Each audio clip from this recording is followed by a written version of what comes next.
following message is transmitted at the request of the Tennessee Bureau of Investigation.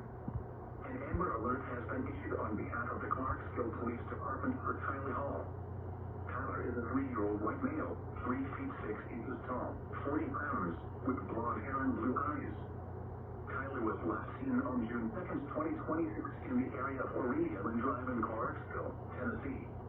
Tyler was last seen wearing a green dinosaur t-shirt, green shorts, and gray socks.